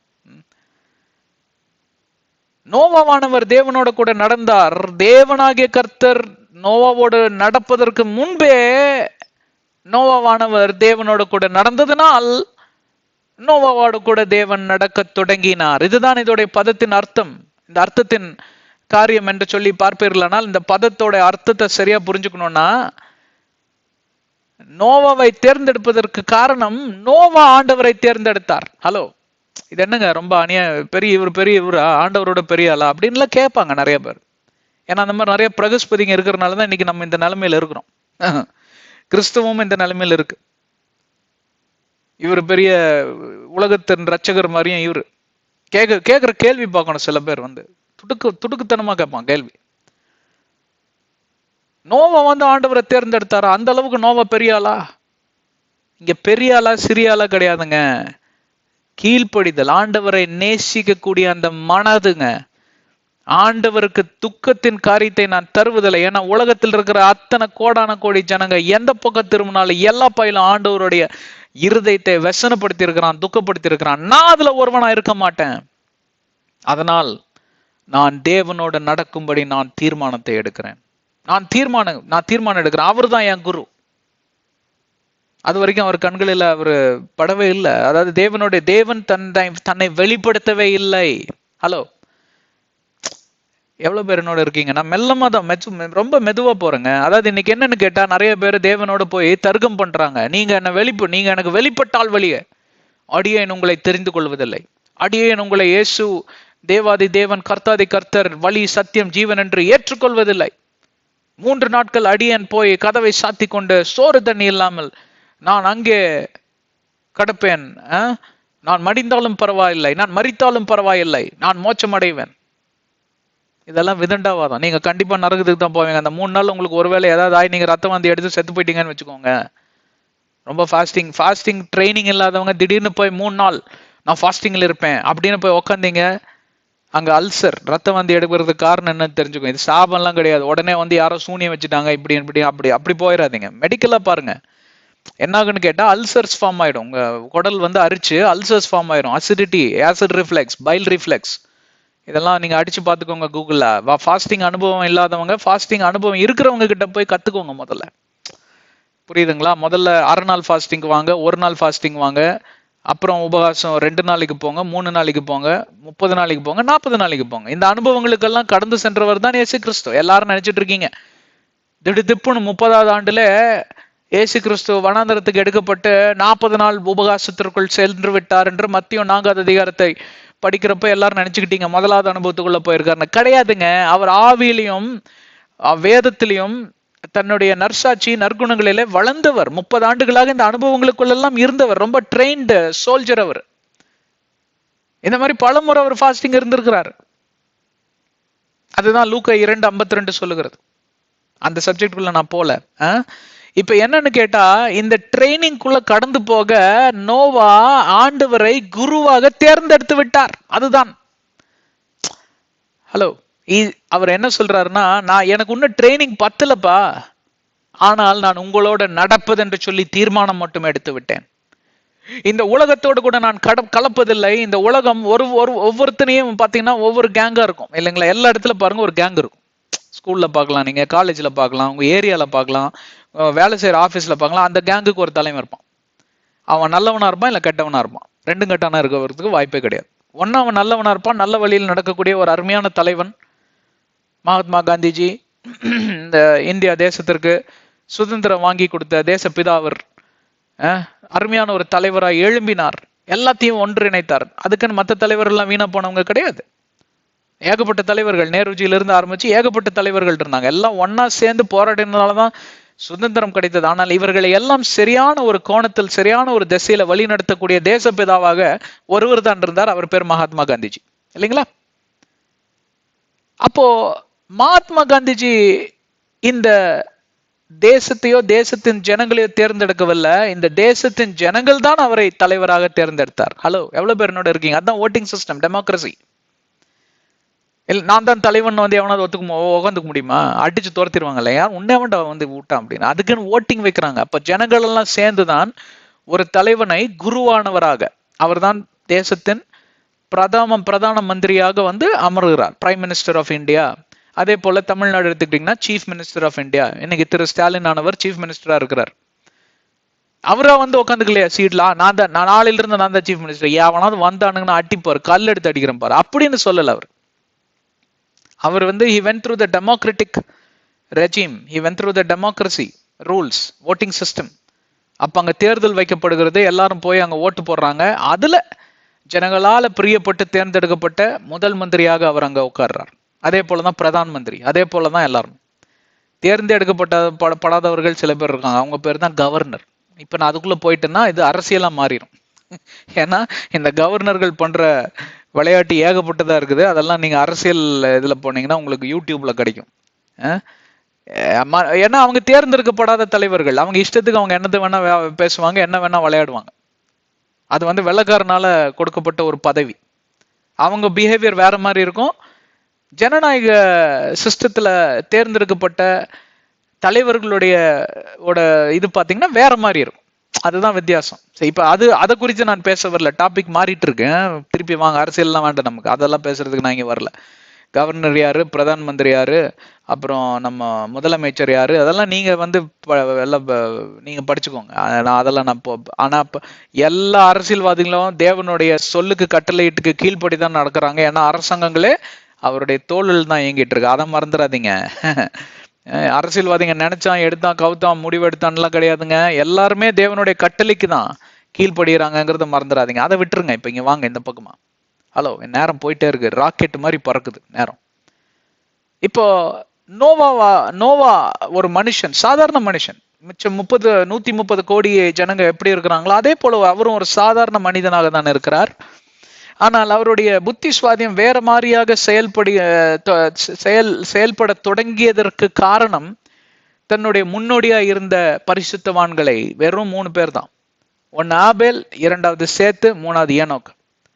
இவர்களை பற்றி கொண்டார். ஆதாமும் இருக்கிறாங்க அந்த லிஸ்ட்ல. ஏன்னு கேட்டா ஒரு காலத்துல அவங்க தேவனோட சம்பாஷித்தாங்க, ஆனா வேற கட்டத்துல தேவனால வெறுக்கப்பட்டு அவர்கள் துரத்தி அடிக்கப்பட்டார்கள். அதற்கு காரணம் என்னன்னு அவர் ஆராய்ந்து கொண்டார். அப்போ ஆதாம்ல இருந்து ஆரம்பிச்சு ஆபேல்ல போய் சேத்துல வந்து ஏனோக்ல வந்து முடியுது. இவர்கள் எல்லாம் எப்படி தேவனை தேர்ந்தெடுத்து தன்னுடைய குருவானவராக தேர்ந்தெடுத்து அவர்கள் கடந்து சென்றார்களோ அந்த பாதையில் நான் கடந்து செல்ல முடிவெடுத்து விட்டேன், நான் தீர்மானம் எடுத்து விட்டேன். உடனடியாக ஆண்டவராகிய தேவன் இத்தனை நாட்களும் ஒரு அருவருப்பின் சத்தத்தை கேட்ட அந்த குரல் மாறி ஒரு புதிய குரல் அவருடைய காதுக்கு எட்டுது.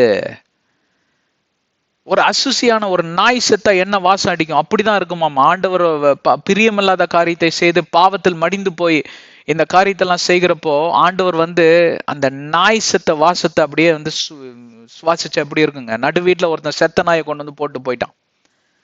இந்த நாயை மட்டும் நீ தொட்ட எலும்பு கூட மாறுற வரைக்கும் எல்லாத்தையும் காலி பண்ணிடுவான், அப்புறம் இந்த நாத்தத்திலே இருறா நீ அப்படின்னு சொல்லிட்டு போயிட்டான் ஒரு பெரிய ரவுடி. ஐயோ, நாயை தொட்டா இவன் அடிப்பான், நாயை தொடலன்னா அந்த வாசமே நான் கொண்டு போட்டுருமே அப்படிங்கிற அந்த துக்கத்திலையும் வேதனையிலையும் கொடுமையிலையும் இருப்பீங்க பாருங்க. அதுதான் ஆண்டவருடைய நிலைமை. ஹலோ, எவ்வளவு சிம்பிளா உங்களுக்கு சொல்லி கொடுக்குறாரு பாத்தீங்களா பரிசுத்த ஆவியானவர். அப்படிப்பட்ட அந்த நாத்தத்தை சுவாசிச்சு இருக்கக்கூடிய ஆண்டவர் இப்போ ஒரு சுகந்த வாசனை வருது. ஆஹா, அதே வீட்டுக்குள்ள திடீர்னு அதை விட ஒரு பெரிய ரவுடி வரான் வந்து, யோ முட்டாளையா நீ ஏன் எப்படி உட்காந்துருக்குறான்? இல்லைங்க அந்த ரவுடி வந்து சொல்லிட்டு போயிட்டாருங்க. இப்படி அவனா சொன்னா அவனுக்கு ஒரு பாடத்தை கற்றுக் கொடுக்குறான் பாரு, என்கிட்ட வர வேண்டியதானே நீ அப்படின்னா. இல்லைங்க நீங்க யாருன்னு எனக்கு தெரியாதுங்க. சரி கவலைப்படாதுன்னு சொல்லிட்டு, ஓய் ஏமாண்டா வாங்க தூக்குடா அந்த போயிட்டு ஃபெனாயில போட்டு கிளீன் பண்ணி நல்ல சென்டல் அடிச்சு விடு அப்படிங்கிற. அப்ப என்ன ஆகுது, ஒரு நிமிஷத்துலயே அந்த அந்த வாசம் மாறுது, சுகந்த வாசனையாய் மாறுது. அந்த நாற்றம் பிடித்த உலகத்திலிருந்து விடுதலை தந்து சுகந்த வாசனையை ஆண்டவருடைய சுவாசத்துக்கு எட்டும்படி பண்ணினவர் தான் இரட்சகராகிய இயேசு கிறிஸ்து. அவர் செய்த காரியம்தான், அந்த சிலுவையில செய்த காரியம்தான் அந்த நாற்றம் பிடித்த வாழ்க்கை இன்றைக்கு சுகந்த வாசனை கொடுக்கக்கூடிய ஒரு வாழ்க்கையாய் மாறுகிறது. ஹலோ, அதுதான் புதிய ஏற்பாடு.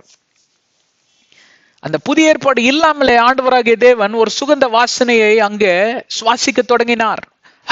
இது என்னப்பா அது புது வாசனையா இருக்கு, இது என்னப்பா இது புது குரலா இருக்கு, எங்க இருக்கிறான் அந்த பையன், யாருப்பா அவன்? எல்லாரும் பையன் தாங்க. அவருடைய வயசு என்ன, எத்தனையோ பில்லியன் ஆண்டுகள். 500 வயசு தாத்தாவா பையன்னா கூப்பிட்டாரு, பையன்ல குழந்தைன்னு கூட கூப்பிடுவாரு. 500 வயசு தாங்க. இந்த அண்ட சராசரம் யூனிவர்ஸோடைய வயசு 13.54 பில்லியன் ஆண்டுகளாம். ஆண்டவர் அதற்கு முன்பே இருந்திருக்கிறாராம். அப்ப அவர் வயசுக்கு எவ்வளோன்னு எவனுக்குமே தெரியாது, அவருக்கு மட்டும்தான் தெரியும் தன்னோட ஹாப்பி பர்த்டே டு யூ எப்போன்னு. சரியா? அப்போ எங்கடா இருக்கிறான் அந்த பையன் தேடுறாரு, டபக்குன்னு கண்ணில் படுறாரு. இத்தனைக்கு காரணம் என்ன? மறுபடியும் உங்களுக்கு சொல்றேன், எல்லாமே நம்ம மூளை சீக்கிரமா மறந்துருது எல்லாத்தையும். தேவனாகிய கர்த்தர் நோவாவை தேர்ந்தெடுக்கல, தேவனாக கர்த்தரை நோவாதான் தேர்ந்தெடுத்தார். தன்னுடைய குருவானவராக, தன்னுடைய தேவனாக, தன்னுடைய கர்த்தராக, தன்னுடைய நண்பனாக, தன்னுடைய பிதாவாக, தாயாக, தந்தையாக தேவனாகிய கர்த்தரை நோவாவானவர் தேர்ந்தெடுத்தார். ஏன் தெரியுங்களா? அது என்னால் உறுதிப்படையாக சொல்ல முடிகிறது.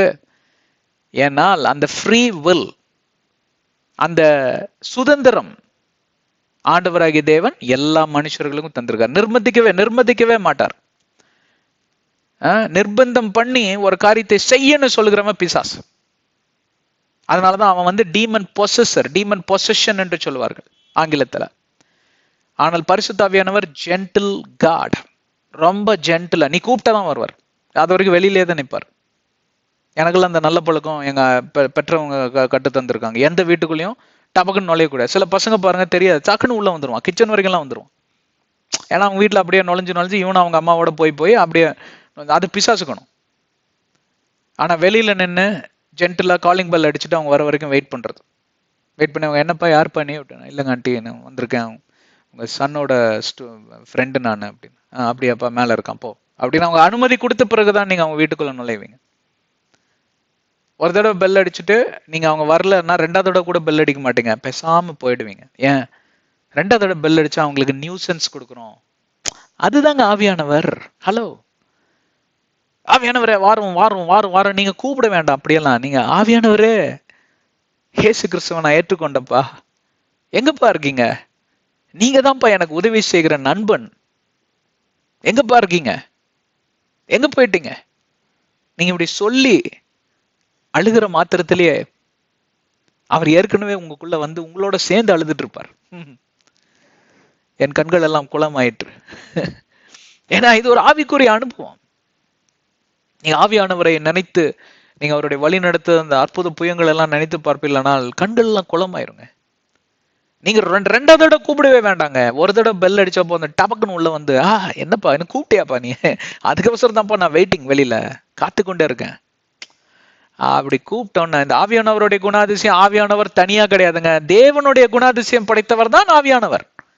ஆனால் தேவனாகிய கர்த்தராக தான் இருப்பார். அவர் ஸ்ட்ரிக்ட் காட், நியாயம் தீர்க்கிறவர், யெகோவா ஸ்டிக்கேனோவர், நீதி வழங்குகிற தேவன். அந்த ஸ்தானத்தை யாருக்கும் விட்டு கொடுக்க மாட்டார். அப்படியே இருந்து உலகத்தை பார்த்தா உலகத்திற்கு தன்னுடைய நேசத்தை வெளிப்படுத்த முடியாது. அதனாலதான் இயேசு கிறிஸ்துவை அனுப்பினார், அடிக்கும்படி அறையும்படி அவர் அனுமதி தந்தார். அதற்கும் ஒரு படி மேல போக தன்னுடைய அன்பை ஊத்துறதுக்கு ஒவ்வொரு நாளும் உங்களோடு கூட இணைந்து பிரயாணம் செய்ய ஆண்டவராகிய தேவன் தயார். அதனால்தான் அந்த நிலைமையில பரிசுத்த ஆவியானவரை வைத்தார். திருத்துவம் எவ்வளவு காரியத்தை சொல்ல வேண்டியதா இருக்கு பாத்தீங்களா? ஒரே ஒரு ரகசியத்தை சொல்வதற்கு தேவனாகிய கர்த்தரை தேர்ந்தெடுத்தது நோவாவை தேவனாகிய கர்த்தர் தேர்ந்தெடுக்கல. யாரெல்லாம் தேர்ந்தெடுத்தாரு தெரியுமா? 130 கோடி ஜனங்களையும் ஆண்டவர் தேர்ந்தெடுத்தாருங்க. நாம் பெற்றெடுத்த பிள்ளைகள். பாரபட்சம் பார்க்கக்கூடிய ஆண்டவர் கிடையாது. ஆனால் அங்க ஒருவன் மட்டும் நீங்க தான்ப்பா என்னுடைய ஆண்டவர்னு போய் அங்க சாஷ்டாங்கமா விழுகிறான். தீர்மானம் எடுக்கிறான். அதனால்தான் தேவனுடைய கண்களில நோவா பிரியமுள்ள ஒரு மனுஷனாய் மாறினார், கிருபை பெற்ற மனிதனாய் மாறினார். ஹலோ, மித்தவங்க எல்லாம் அதே ரீதியா வந்திருந்தா எல்லாத்தையும் ஆண்டவர் ஏற்றுக்கொண்டு இருப்பார். நீ தேர்ந்தெடுக்கணும் ராஜா. அவர் உன்னை நிர்பந்திக்க மாட்டார். எவ்வளவு பேர் என்னோட இருக்கீங்க? என்னங்க உங்க நிலைமை இன்னைக்கு? தேவனை நீங்க தேர்ந்தெடுத்திருக்கீங்களா? அவருடைய நற்குணங்களை தேர்ந்தெடுத்திருக்கிறீங்களா? அவருடைய சொற்களை தேர்ந்தெடுத்திருக்கிறீங்களா? அவருடைய நியாயப்பிரமாண கட்டளைகளை தேர்ந்தெடுத்திருக்கிறீங்களா? இயேசு கிறிஸ்துவையே தேவனாகிய கர்த்தர், ராஜாதி ராஜா, வழி, ஜீவன், சத்தியமானவர் என்று தேர்ந்தெடுத்திருக்கீங்களா? இல்ல நான் அந்த பக்கமா மாதா சொல்லுவோம், இந்த பக்கமா அந்தோனியார் சொல்லுவோம், இந்த பக்கமா இல்லைங்க அவரு தான் என் பாஸ்டர். சில பேர் அவர் தாங்க சாமி மாதிரி, எனக்கு சாமியே தான் அவரு. பாஸ்டருக்கும் ரொம்ப சந்தோஷம், நான் கடவுள் மாதிரிங்க அவருக்கு அப்படின்னு. நீங்களும் பிசாசா மாதிரி உங்க பாஸ்டரையும் பிசாசா மாத்தி வச்சிருக்கிறதே நீங்க தான். அதே அவர்கிட்ட போறீங்க. நீங்க எல்லாம் போய் போய் தான் அவர் மனசையே மாத்தி வச்சிருக்கீங்க. அதுக்குன்னு அவர் செயின்ட் கிடையாது. அவர் என்ன பண்ணிருக்கணும்? இப்படி இல்ல பைபிள்ல, நீங்க போய் ஆண்டவர்கிட்ட ஜெபம் பண்ணுங்கன்னு அனுப்பிச்சு விடணும் திருப்பி.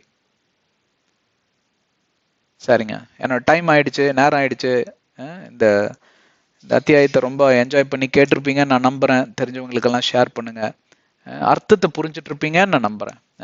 கர்த்தர் நம்மை தேர்ந்தெடுத்தது உண்மை, அறிந்த சத்தியமே. ஆனா நீங்க கர்த்தரை தேர்ந்தெடுத்ததுனாலதான் கர்த்தர் உங்களோடு கூட இணைந்து வேலை செய்ய முடியும், நடக்க முடியும். ஏனோக்கு அப்படித்தான் நடந்தார். இந்த தீர்மானத்தின் அடிப்படையில நோவாவும் அதே தீர்மானம் எடுக்கிறார். அதனால் தான் தேவனுடைய கண்களில் பிரியமானவராய் மாறினார். நானும் நீங்களும் தேவனுக்கு பிரியமானவர்களாய் மாற முடியும். ஆண்டவர் உங்களை ஆசீர்வதிக்கட்டும். அன்பின் பிதாவே, கண்களை மூடி சிரங்களை தாழ்த்தி நம்ம ஜெபிப்போம். என்ன வேலை பண்ணிட்டு இருந்தாலும் ஒரே நிமிஷம் ஜெபம் பண்ணலாம். ஆண்டவராகிய தேவனை, பரலோக பிதாவே, துதிக்கிறோம், ஆராதிக்கிறோம், மகிமைப்படுத்துகிறோம். தெய்வமே, இந்த நாளில ஏனோக்கும் நோவாவும் தீர்மானம் எடுத்தது போல நானும் என் சகோதர சகோதரிகளும் தீர்மானிக்கிறோம். ஆண்டவரே, நீரே தேவன், நீரே எங்களுடைய கர்த்தர், நீரே எங்களை வணைந்த தேவன், எங்களை சிருஷ்டித்த கர்த்தர் நீர். உண்மையே சார்ந்து நாங்கள் உமக்கு கீழ்ப்படிந்து நாங்கள் வாழ்நாள் முழுவதும் நாங்கள் உமக்கு கீழ்ப்படுகிற பிள்ளைகளாய், உம்மை நேசிக்கிறவர்களாய் இருப்போம் என்று சொல்லி நாங்கள் உறுதிமொழி எடுக்கிறோம். இயேசுவின் நாமத்தில் ஜெபிக்கிறோம் பிதாவே, ஆமென். கர்த்தர் உங்களை ஆசீர்வதிக்கட்டும். சேனல் சப்ஸ்கிரைப் செய்யுங்க. எல்லா வீடியோவும் பாருங்க, மிஸ் பண்ணாதீங்க. ஆங்கிலத்திலையும் நிறைய வீடியோ ரிலீஸ் பண்றோம். தெரிஞ்சவங்களுக்கெல்லாம் ஷேர் பண்ணுங்க. ஃபேஸ்புக்கு, ட்விட்டரு, வாட்ஸ்அப், இது எல்லாத்துலயும் போடுங்க. இன்ஸ்டாகிராம் எல்லாம் போடுங்க. எல்லாம் கேட்கட்டும். இது ரிலீஜியஸ் கன்விக்ஷன் கிடையாது. யாரையும் வற்புறுத்தி மதம்லாம் மாத்தலங்க. உண்மையை சொல்றோம். உண்மையான தேவனுடைய அன்பு என்னன்னு சொல்லி தரங்க. இதை சொல்வதற்கு நீங்களும் ஒரு கருவியா இருங்க. சேர்ந்து இணைந்து ஊழியம் செய்வோம். நாங்க இப்ப ப்ரேயர், என்ன மணி ஆஃபரிங், காசெல்லாம் கேட்கலங்க. கொடுத்தாலும் நான் வாங்க மாட்டேன். என் அக்கௌண்ட்டே உங்களுக்கு கொடுக்கலையா, அப்ப எப்படி அனுப்புவீங்க நீங்க? வாட்ஸ்அப் நம்பரையும் மாத்திட்டேன். ஏன்னா அதுல கூகுள் பே இருக்கு. அதுல கூட நீங்க அனுப்பிடக்கூடாதுங்கிறதுல ரொம்ப குறிப்பா இருக்கிறோம் நாங்க. ப்ரேயர் ஆஃபரிங் கேட்கிறோம். எங்களுக்காக ஜெபித்துக் கொள்ளுங்க, உலகத்துக்காக ஜெபித்துக் கொள்ளுங்க, ஊழியத்துக்காக ஜெபித்துக் கொள்ளுங்கன்னு தான் கேட்கிறோம். இணைந்து ஊழியம் செய்யறதுக்கு இதுவும் ஒரு காரணமா இருக்குது. இந்த ப்ரோக்ராம்ல நீங்க இருக்கணும். அதே மாதிரி தெரிஞ்சவங்களுக்கெல்லாம் ஷேர் பண்ணணும். கொண்டு வாங்க எல்லாம். உங்களுக்கு தெரிஞ்சவங்களை எனக்கு தெரியாதுல்ல, அப்ப நீங்க தானே போய் சேர்த்தணும். அதை உங்க கடமை இல்லையா? அது ஆண்டவர்கிட்ட ஆண்டவர் கணக்கு கேட்பாரு. இல்ல என்னால ப்ரீச் பண்ண முடியல, பரவாயில்லைங்க. அதுக்குதான் எங்களை உட்கார வச்சிருக்கிறாரு. உங்களுக்கு தெரிஞ்சவங்க கிட்ட ஷேர் பண்ணுங்க. அந்த ஆத்மா ரசிக்கப்பட்டா அந்த கிரெடிட் உங்களுக்கு தான் ஜீவகிரீடம் கொடுக்கப்படும். எனக்கு இல்ல. என் கடமையை நான் முடிச்சுட்டேன். எபேசியர் 6:18, கொலோசியர் 4:3 அதுதான் சொல்லுது. உலகத்தின் ரட்சிப்புக்காக ஜெபித்துக் கொள்ளுங்க, ஊழியக்காரங்களுக்காக ஜெபித்துக் கொள்ளுங்க. உங்களுக்கு ஜெப தேவைகள் இருந்தால் ஆண்டவரிடம் சொல்லுங்க. கர்த்தர் உங்களை ஆசீர்வதிக்கட்டும். அடுத்த அத்தியாயத்தில் சந்திப்போம். ஆமென்.